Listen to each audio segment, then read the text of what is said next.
Welcome to Sports Cards Anonymous. This is a channel where we have conversations about cards. And today I'm going to take you on a journey. I'm going to take you through my magnificent vintage Pokemon collection. And the reason that we've got the blue cartridge up here is my journey in Pokemon starts, I'm in third grade, so it's like 1999. I remember getting a couple cards here and there, but at Christmas, I got this beautiful thing, this Pokemon blue cartridge, and I loved the game. I really loved the Game Boy game. I played it for many years between this and then Gold and Crystal and so on. It was just something I really enjoyed. I collected Pokemon cards on and off. And then as I got older, I stopped playing the game. I stopped collecting the cards. And now fast forward out of the early 2000s into 2016.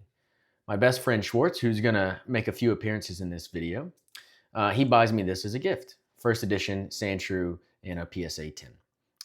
Beautiful card. I really liked it. And that ignited a small spark where I started messing around with some, commons and uncommons in first edition, buying raw. I was mostly being cheap. And I really like this card.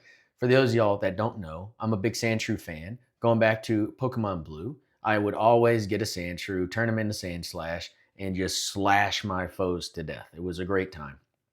So I really liked this card that my buddy Schwartz gave me. And I stuck with it, and I kind of dabbled. Wasn't too serious into the Pokemon collecting, was just kind of messing around. And then what happens? COVID happens. The market goes crazy, we all know. And then around spring of 2021, I'm like, let me start dabbling back into Pokemon. I thought the market was at a good price. So I buy this PSA 8 Unlimited Charizard. And I really liked it. I could just stare at this card forever, looking at that holo. I really love that holo pattern. I liked it so much, I bought one from my buddy Schwartz. We call them the brothers. We both have one. They're both permanent parts of our collections that we both enjoy. And this, again, in the spring of 2021, kind of starts me really looking at Pokemon again. And then as I get going, what happens is in the winter of 2022 now, fast forward about a year and a half, I decide I'm going to make a run to put together all of the original WotC era sets. Now, to me, that is a base set, Jungle, Fossil, Rocket, both Gem series, and then the Neo series. All 4 sets out of Neo. And that's what we're going to look through. We're going to look through some other stuff. I have some other things that I really like. Some of the promo cards, as well as some physical media that I'm a big fan of. And we'll show that off as we go. But December 2022, I decide that I'm going to collect the original set. Sorry, y'all. And as I start looking at how am I going to put this together, what am I going to do? I decide that I'm going to collect every set in first edition, except base set, which is shadowless. I'm going to collect every set in first edition. Every holo is going to be a PSA 7 or better. And then all of the non-holos, I have a nice copy of, and I'll put them in the binder. And I'll show off a couple of those binders too. There's some neat twist to go with that. But as we go to, let's just start going down the list here. Alakazam, Shadowless #1. Again, just love the holo. These holos are so unique. These holos are used in the first 3 sets, base set, and then Jungle, Fossil. Here's your Blastoise. So the Blastoise actually was a little bit of a turning point for me in the collection. Now, as I was doing this, I was kind of buying base set, Jungle, and Fossil all at the same time. And it didn't take me too long to put these together. It was reasonably affordable at that time, besides the base set Charizard, but everything else was reasonably priced. The Blastoise, I actually bought an old label, PSA 8. I got just a screaming deal on it. And once I got it in hand, I said, no, this will not do. I can't have an old label. So I flipped it, bought this new label. And so now every holo I have is not only a PSA 7 or better, but it's also a new label, PSA 7 or better. Scratches are on the sleeve here. Man, this Charizard is just absolutely wonderful. Love the holos on this stuff. Great stuff there. I mean, it's interesting too. If I bring out the base set here, the unlimited, you're gonna see that the Shadowless is a little bit darker color. So just interesting difference there. But both great holos. There's a Clefairy. Some of these holos really shine and really stand out. Some of the darker ones, you don't see quite as much of the holo. Hitmonchan, I like this card in an 8. I learned a lot as I went through this. The Shadowless Machamp, of course, this is first edition stamped because Machamp was in the starter deck, and I believe all of his cards are first edition stamped. Magneton, a card that's gained a lot of traction recently, the Mewtwo. His cards have been going up a decent amount. Is Mewtwo a him? I don't know. Nidoking, this is one of my favorites out of the original set. The holo really pops in hand, and just really nice colors there with the Nidoking. And this is another one, the Ninetales. I had this one as a kid, but it was all beat up and ugly, and I just never really appreciated it. I remember still when I bought this card and it finally showed up in the mail, I was like, oh my gosh, this is a beautiful card. The holo in the background in a nice condition. Man, it really stands out and really looks great. And let's talk about the PSA 7. Why did I pick PSA 7 or better? You know, for the longest time in Pokemon, when you list a raw card, and I mean, it's still this way, you list the condition, right? How you judge it. And Pokemon was very honest about it. Not like us sports cards people, which are all over the place and kind of lying and tell you everything's gem mint. They were very honest about it. You know, they would say near mint or light played or moderate play or heavy play or, you know, damaged and so on. So that's base set. We move this out of the way and then we'll move on to jungle. And the highest that you would list a card, or, you know, the highest, you know, quality that you would claim is near mint. And so then I start thinking, I'm like, you know, sevens are approachable, and, you know, they're near mint. Near mint's the best that you could hope for if you're buying raw. And the price just kind of made sense to me there, so I stuck with it. And that's really how I came up with my 7 or better rule. And I'll tell you now, we'll look at some of these, especially some of the 7s. You know, for my money, the Flareon, this Flareon's great, by the way. For my money, there is nearly no discernible difference from a PSA 7 to a PSA 10 on these cards. And that may sound ridiculous. You may think I'm out of my mind. I'm waiting for a 7 to come up, and we'll look into it a little bit more. Kangaskhan, this is a great one, right? Oh my gosh, this is a great one. Another one I think that was in a starter deck. And Mr. Mime, oh boy, I love this one. Gosh, when I got this one in hand with a clean, you know, near mint 8, I was like, whew, it's really a nice holo. I know that I'm weird because my daughter, who's 4, her favorite Pokemon, well, it's not favorite, but one of her favorites is Mr. Mime. So I know that I'm being weird if she knows who Mr. Mime is and loves him. So anyway, 7 to 10, right? Here's another Pidgeot. Man, how beautiful is that holo? Look at that, just wonderful. If you wanted to start this journey, and if you were going to start buying these cards, what I would say is that on 7s, the presenting view is gem mint. On 7s, there are no scratches in the holos. There's no issues on the front. Maybe the centering maybe is slightly off. Here's one of the big ones, Snorlax, in a near mint 8. It happened pretty early that I actually bumped up from 7 to 8 because 8 ended up being just kind of a good value across the board. But Vaporeon, this is another one, just one of my favorites out of jungle. Snorlax and Vaporeon are probably my 2 favorites out of jungle. And Wigglytuff here. When you look at a 7 straight on, I mean, I really see no difference between a 7 and a 10. I mean, always clean holos, clean front. On 7s for this stuff, where the 7 had, there was no more 7s left to go here. Where the 7 usually comes in is on the back, there'll be some whiting. And it is so minimal. You know, maybe it's on the 4 corners, just a touch, just a little bit. Just a touch of it. We'll move on to Fossil now. And on the Aerodactyl, this is the pre-release version. So there's the pre-release and non-pre-release. I like the pre-release version. I like, you know, just unique, just a little bit of stamp there. Great looking card, great artwork on the Aerodactyl. I really like what in the recent sets there in Scarlet and Violet when they did the Aerodactyl SIR. It really felt like a callback to that card, which I think was awesome. Articuno, this was like one of the first big ones that I had bought. I was so happy. I got a great deal on that. I remember still. Yeah. Anyway, here's a Mint 9 Ditto. Some of these, especially in Jungle and Fossil, because they made so many, they really go quite cheap. Very affordable, great cards to add. Dragonite, man. So in Fossil, the big ones are Dragonite and the next card, which is Gengar. And my goodness, This Dragonite, just always one of my favorite. I mean, look at that. Absolutely wonderful. Fantastic hollows. Gengar. Gengar is a Pokemon that, to me, they have just never really gotten one of his cards right. I know everyone likes the Fusion Strike one, and it's fine, but to me, they just still haven't quite got a Gengar card right. And we'll see his one in Gym Challenge. I think it's Gym Challenge. It might be Gym Heroes. I forget now, but you know, I don't know. Not a fan of the aesthetics on that card. Hitmonlee's fun. Hypno. This is another one of my favorites. Just kind of a sneaky, beautiful hollow here.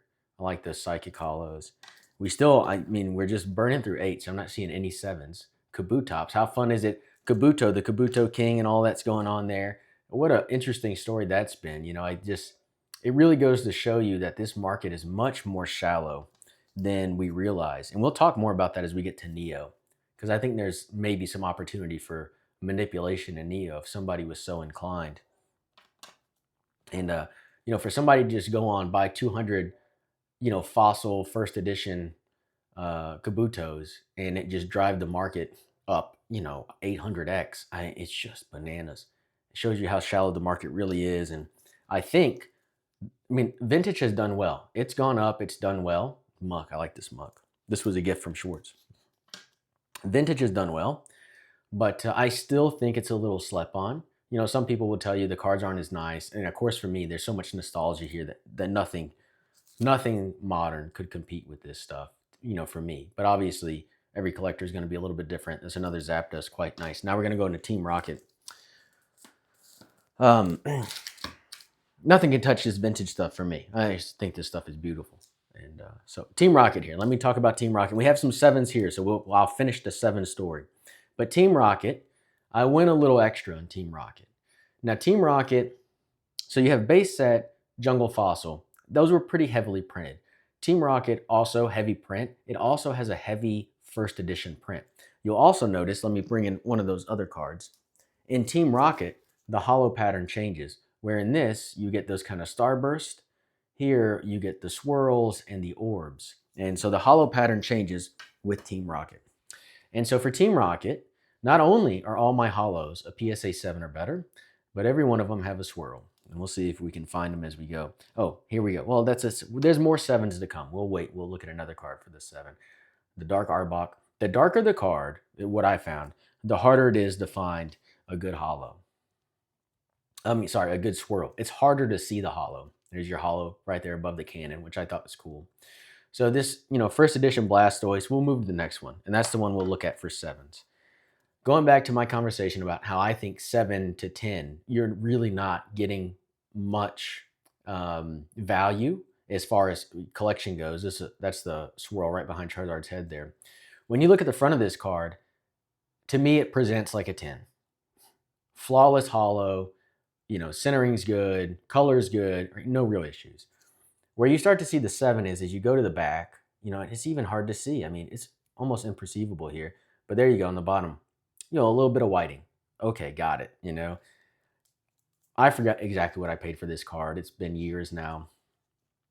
I would have finished Jungle Fossil and base set, going back to the story, about spring of 2023. And then I start looking into Rocket and the Gym series.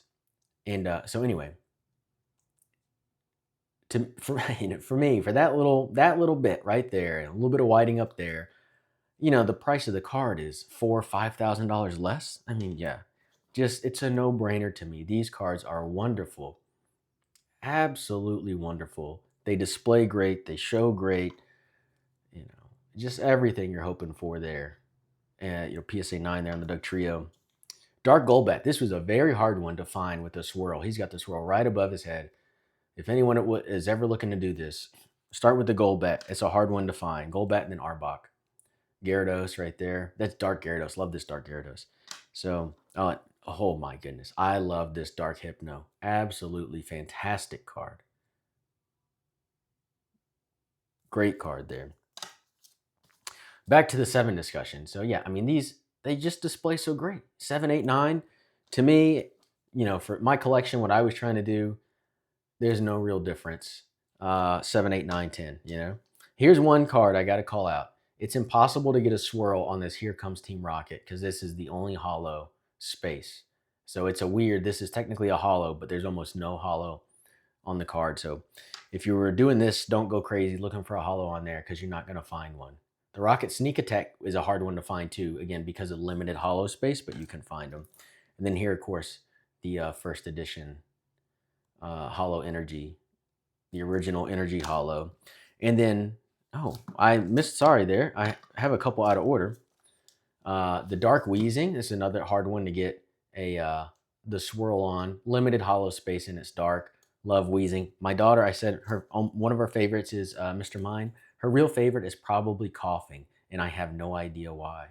Dark Slowbro was hard for me to find too, by the way. And then the Dark Vileplume. Yeah, sorry, I don't know why we're a little out of order there, but and then the secret rare, the first secret rare ever printed, the Dark Raichu, and there's your nice swirl right there. So fantastic Team Rocket set. Of course, everyone talks about the Team Rocket set and how nostalgic it is, and you know how unique it is, and how wonderful it is, and everyone's got a lot of love for the original Team Rocket set. Let's see, where are we going? We're going Gym Heroes next. And you know, we only see Dark and Light Pokemon one other time, and that's in Neo Revelation. So yeah, I mean, Team Rocket, the original Team Rocket, is really a special set. And again, going back to the conversation, I think this market is much more shallow than people understand. And because Team Rocket was, you know, decently printed, the printings really start to come down here in Gym, and we'll talk about that here in a second. I think that, you know, if somebody really wanted to push Team Rocket, the set, and look at that Rhydon, beautiful. They could do so. I mean, there's a lot of market manipulation that could happen there. I also, as I was going through this now, again, so I'm buying the Gym series. Now we're talking about summer 2023, fall 2023, and spring 2024 before I move into Neo. I was looking for swirls on a lot of this stuff. People were not putting a premium on swirls. And I just think that's silly. I think the swirl is probably the best hollow feature ever made in Pokemon. And I'm a big fan of swirls. I think they add a lot to the card. And so I was very happy to pick up swirls at roughly the price of non-swirl cards. And this is an orb. So there's your orb, which, I don't know, some people try to make it a thing. I don't really think it's a thing. I think it's interesting if you have one, whatever. Some big orbs in there, but you know, the bigger the orb, the bigger someone tries to sell you the price of the card, right? So I don't know. But yeah, I have a lot of swirls. I like these stars also. Those stars are quite nice. Misty's Tentacruel, it's a fun one. So going back into, man, I love this Rocket's Hitmonchan too. Just fantastic set. So again, of course, we just came out of somewhat of a gym set, was a year ago now, with not Destined Rivals, but was it Journey Together? So these are the original. You know, you get the trainers on there, just great cards. Rocket's Moltres, another banger. So when you look from base set to Rocket, the print run, the set sizes are about 60 cards. Here's the Gengar. So this Gengar, love the big orb. So on the Gengar, I like the big orb because it's a ghost thing, blah, blah, blah. You get a swirl down here, star down there. What a great hollow this is. In Japan, in the Japanese version, he's in a graveyard. And they didn't want that in the States, whatever. They didn't think it was going to work. So they got rid of the headstones. And it just ends up looking like he's at the beach. It's always the weirdest thing to me. But yeah, now we start to get trainer hollows as well. Brock there, Erica. So going back to the print runs, Misty's a big one, of course. Nice swirl there on the Misty. Pokemon at this time, I think, was starting to see a little bit of a decline in interest. And so they were reducing the print runs. But at the same time, they doubled the set list. The set list in the first 4 sets were around 60 cards, 65 cards. Team Rocket is 83. And then here's a massive one for all you Charizard lovers. Blaine's Charizard. I mean, just look at this artwork. I mean, just wonderful. Absolutely wonderful card. And in the Gym series, they doubled the size of the set list. So you bump up to 130 and so. When I started buying into Gem, I immediately realized, oh, this is going to be expensive. Swirl 8. Gem is very expensive because there's a lot less of these first edition hollows out there because they decrease the print run, increase the set size, and yeah, so they just a lot less of these to go around, a lot less to find. This Giovanni's Nidoking, I mean, how great is that? A lot less of these to find, harder to find lying around, and so as I started collecting these and looking into them, they really were hard to find. I mean, any one of these cards, if the way that I did my save search, I would do, Gem Challenge first, and then I would do a PSA 7, 8, or 9, and then I would put in the numbers that I needed. If you looked up any one of these Pokemon right now and a PSA 7, 8, 9, or 10, any one of these cards, I mean, I would guess you may not find 10 or 15 listings. And that's 7, 8, 9, and 10. I mean, just across the board. Misty's Gyarados. This is a great one. Great one. Oh, this one. Oh my gosh. How great is this? Rocket's Mewtwo. Yeah, got a nice swirl here near mid 8. Beautiful card. And so, I mean, I think Gym Challenge, if you start talking about how people could really manipulate the vintage Pokemon market, I think this is where you get a lot of, there's a lot of room. If somebody just came in with 50 grand, I mean, they could buy out massive markets here. And when we get to the last set, Neo Revelation, specifically Giovanni with the swirl, that's where I think really a lot of hay could be made if somebody was so inclined. And the reason that I think about that, so that concludes the first 6 sets. Now we'll move into Neo. The reason I'm even talking about that is not because I think we should go do that.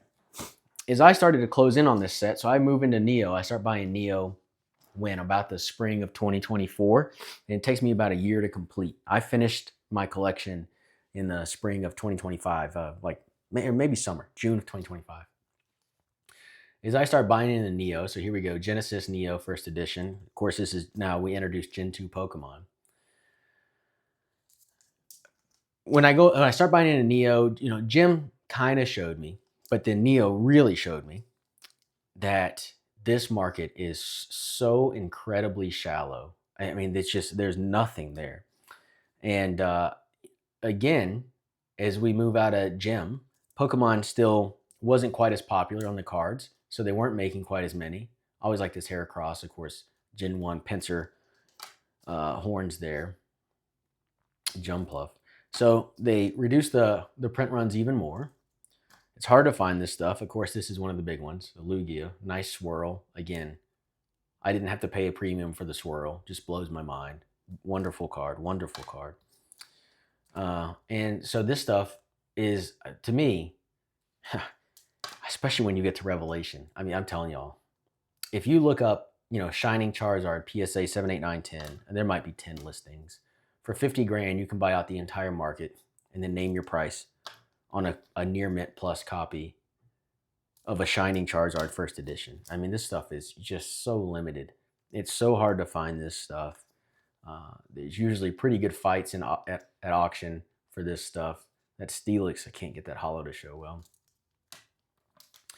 But anyway, Togetic, that's a fun one, nice one. Of course, here's another one of the big ones, both of these. Typhlosion. It was interesting in Genesis that each of the starters get 2 copies. They got 2 holos of their final evolved form. Here's another energy holo. And we'll move over to what's next? Discovery. Yeah, Discovery's next. So they each get 2. The starters get 2 holos of their final form, and they also have 2 base edition, of the starting form, and then 2 of the middle form as well. Espeon and a 7 there. Fortress and an 8. One of the most affordable cards was that Fortress. This Hitmontop also very affordable. I mean, that stuff you're getting, 70, 80 bucks. Houndoom was hard to find there with the swirl. So as I started moving into this phase of the buying, you've probably already noticed there's not a ton of 7s here. This Kabutops, one of my absolute favorite cards. This is one I didn't remember from a kid and so on. But as I'm going through this, I'm just like, wow, that Kabutops is amazing. Magnemite, such a weird one to give a holo to. And so as I start going through this, what's really weird, I start to notice, I'm like, man, the price difference between a 7 and a 9, it's almost nothing. And so I really, as I started closing out here on Neo, I really started, looking at prices and seeing what was available, and ended up buying up quite a bit. Ended up with a lot of 9s as I close out here. This Umbreon, one of my biggest regrets, the Umbreon. Oh my gosh, I almost bought it at auction like in 2023. Then I was like, I don't know if I'm even gonna do Neo. Blah blah blah. I was just dragging my feet, being a bum for no good reason. And you know, that Umbreon took off last year, and I had to pay, probably 3x what I would have had to have paid if I just would have, bought a year earlier. So it's been interesting too with the market getting so hot, what's happening. Um, I feel like people don't realize how hot vintage has been. Vintage just doesn't have necessarily the moves quite as quick. This Blissey is great. But when I look at the prices that I paid on this stuff, over the last few years, and I look at the prices today, it's gone up quite significantly. This Crobat, it's hard to see any hollow there, but yeah. This is Delibird. It's another cheap one, but I like that image. Delibird's fun. If anyone remembers Pokemon Stadium, of course there was a Delibird game. Entei, one of the legendary dogs, and a Ho-Oh, your second legendary bird there. We already saw the Lugia. Another wonderful Houndoom. Really like this one. Great art. So anyway, people were not, what was happening was the market is so shallow, and it's probably still this way now. Of course, I'm not looking very often right now, but people with 7s, they knew they had something good, so they would price up to the 8s, and the 8s would price up to the 9s. And then what happened is, if you go look at any given card, the price difference between the 7, 8, and 9, this Raikou's just fantastic. And here's another, of course, one of the classics, the Suicune, one of the biggest cards out of the era. The price, here we go. Our first Shining Pokemon, the Shining Gyarados. Of course, anyone who played the game knows this is a banger. Shining Gyarados in a 7. And then, of course, a very popular card right now, the Shining Magikarp, an 8. And we'll move on to Neo Revelation, which is maybe the best set. But yeah, price difference between the 7, 8, 9 when I was buying just wasn't significant. So I tended to buy for the higher. Now, Revelation. Revelation is this was the last set I put together. It was the most difficult. It was the most expensive. I think there's cards in this set that probably on their own would buy the first 3 or 4 sets. And Revelation is really difficult to put together. And it is a beautiful set. Of course, going back to the dark and light theme, this is the only other set to have dark and light Pokemon. This Dark Donphan is very approachable, right? It's a relatively affordable card, and it just looks great. Here we have a Dark Espeon. Wonderful. Wonderful. Look at that. It's just beautiful cards. Beautiful.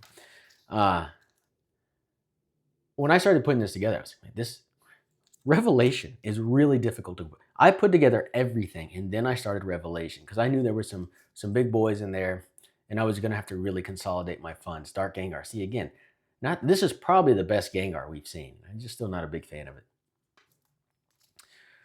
So I started putting this together, and this is really where I see, like, these cards don't exist. They are non-existent. They are so hard to find.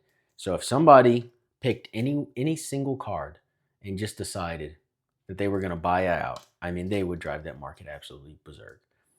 And I think it would work too because, Pokemon, the whole idea is to collect them all. Dark Tyranitar. I got lucky, bought this at auction probably in 2023 before I even moved into Neo. And the card just, I saved myself a lot of money. That was at the same time that I missed on the Umbreon. So the Light Arcanine, this is one of the hardest cards to get. It's before Shining, outside of Shining, this is probably the hardest hollow to get in the entire set. It was really difficult for me to find. Of course, that could have just been the market at the time. I was looking for a while, but it could be different now. But that was really the hardest one for me to get. The Light Dragonite, also not easy, and then the Dark Gengar. But anyway, so this set is so shallow. It's so hard to find this stuff. And I think it is. We're about to move in the Shinings here. I think this is the most special set out of this entire era.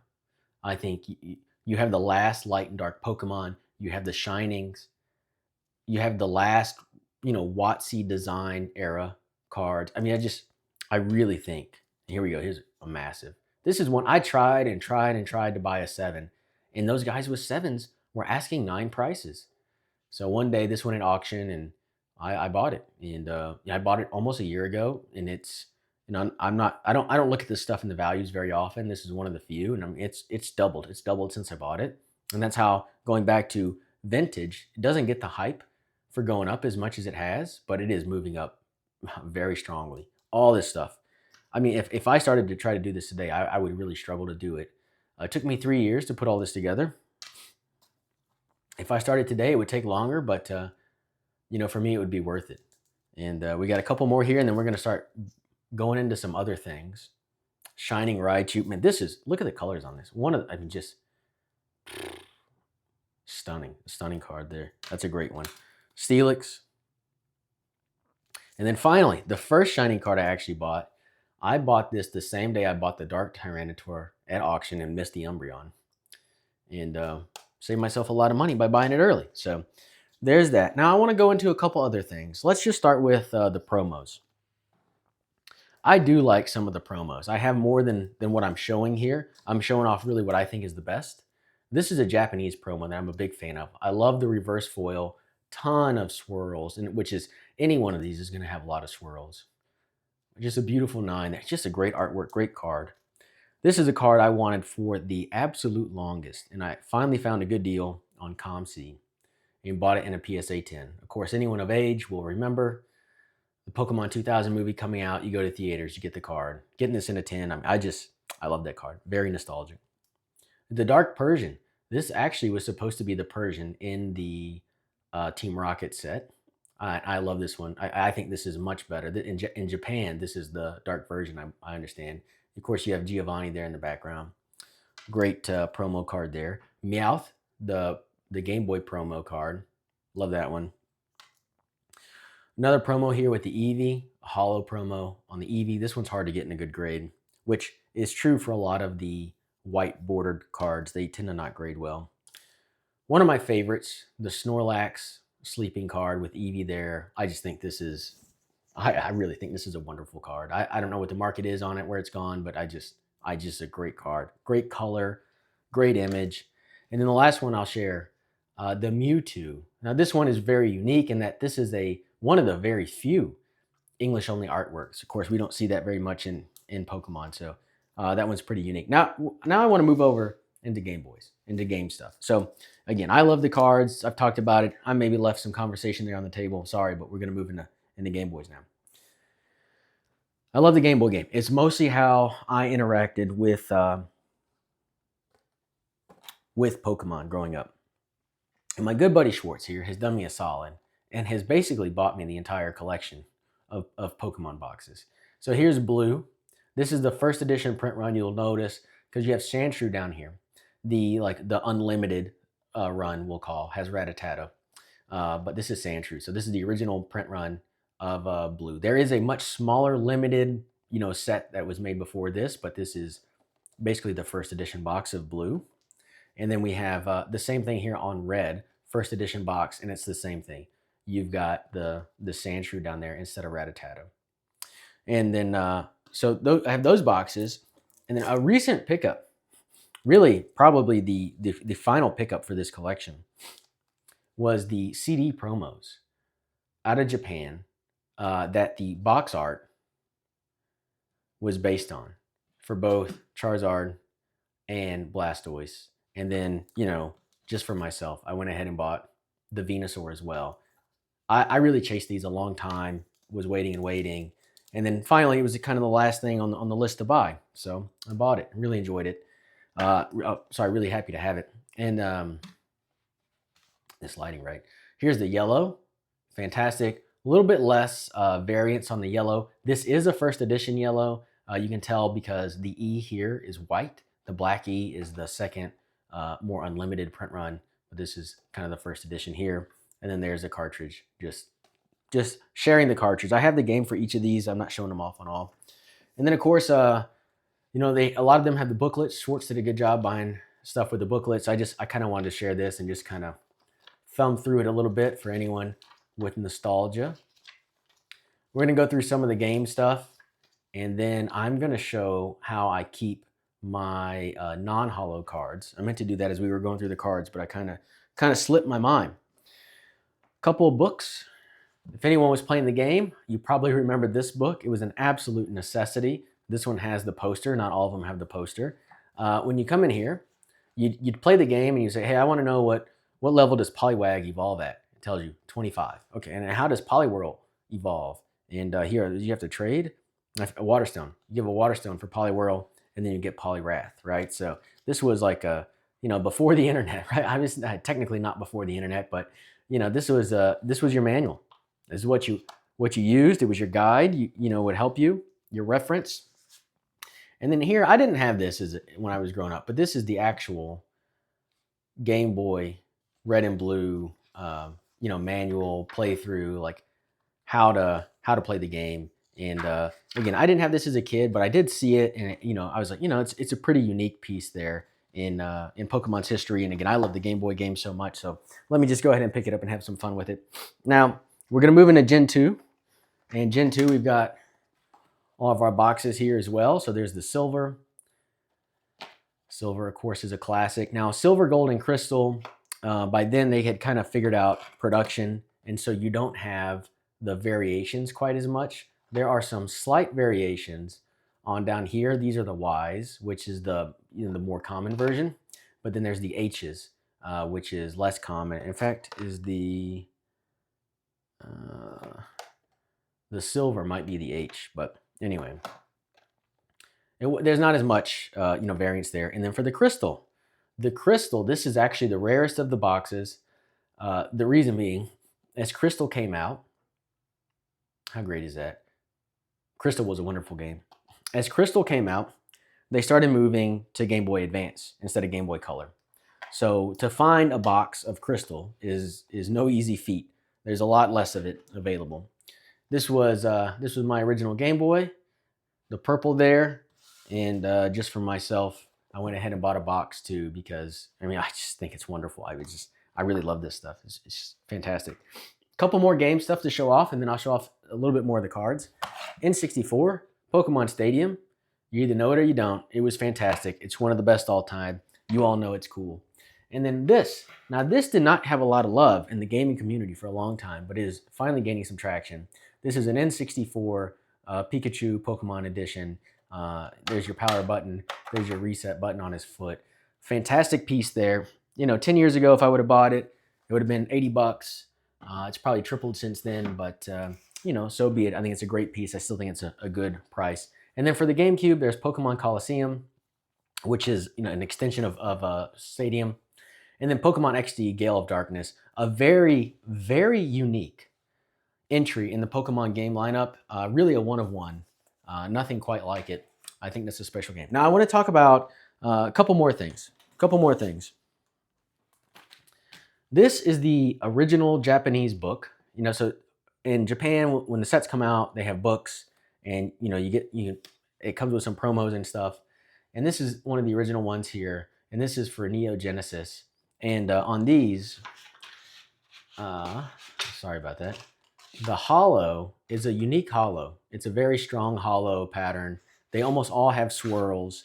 It's pretty unique. I just thought this was a great piece. I really think the Neo era is quite special. I think it's very rare, and collection from that time I think is great. So I wanted that piece, and that's quite affordable if anyone's looking for it. So on the binder stuff, I remember this binder from when I was a kid, and so I wanted this, and so this is where my base set is. And so what I did in the binder is I have an unlimited version of the hollows, and then I have all of my shadowless cards there for base set. And that's pretty much what I did for all the sets.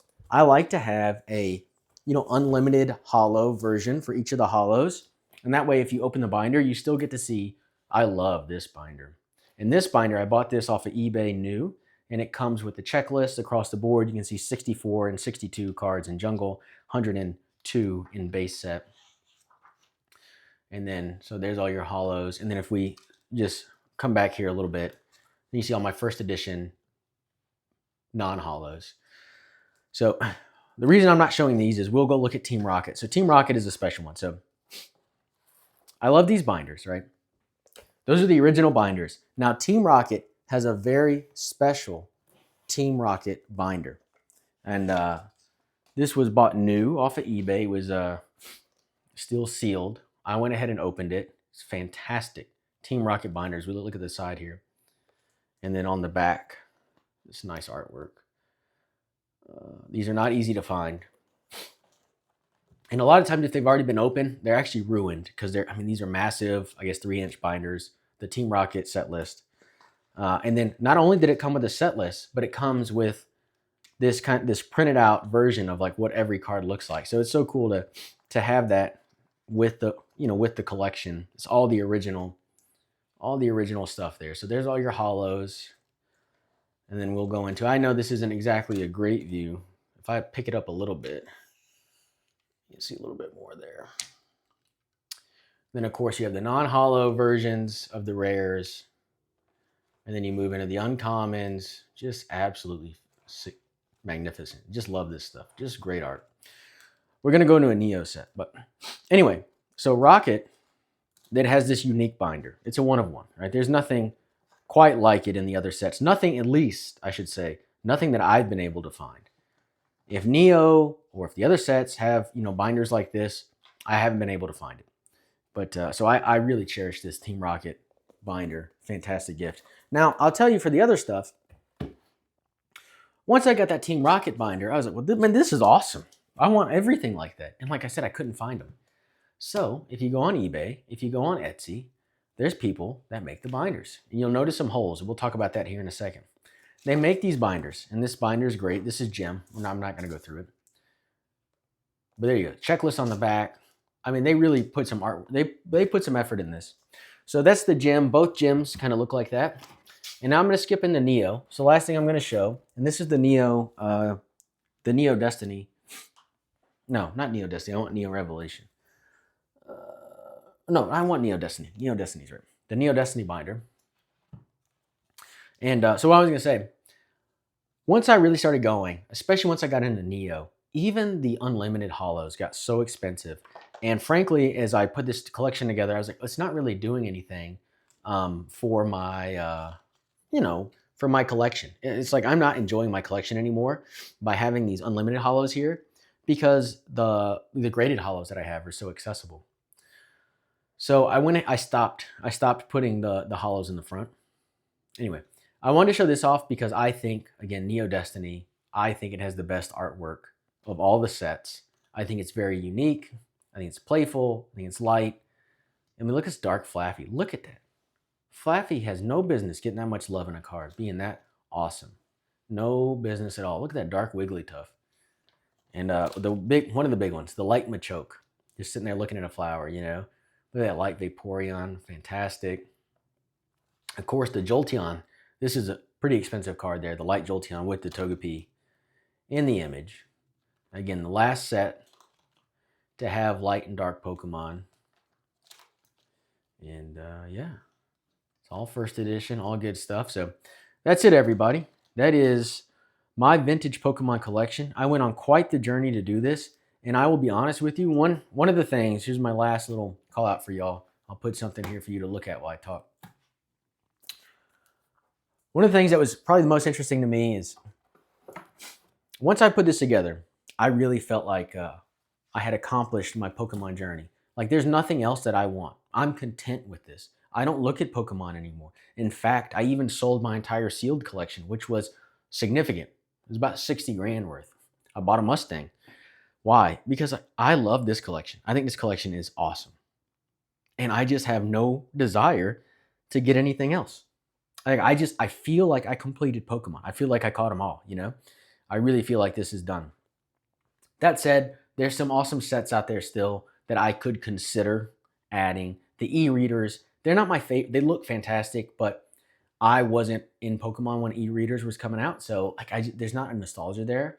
And there's a couple Japanese sets I'm not going to talk about that have piqued my interest. I'm at least considering it. But It was, I don't know, I didn't expect this feeling when all was said and done to just feel like I did it, it's completed, and, like, I don't need to chase this stuff anymore. It's a pretty good feeling, honestly. But I love this collection. I look at it frequently. My daughter looks at it. It's so fun as a, a young father, to share something like this with your kids. So I don't know. No lessons learned there for anybody, just my thoughts and my experience. And yeah, thank you all for sitting here and watching, looking through my vintage Pokemon collection with me. Cheers.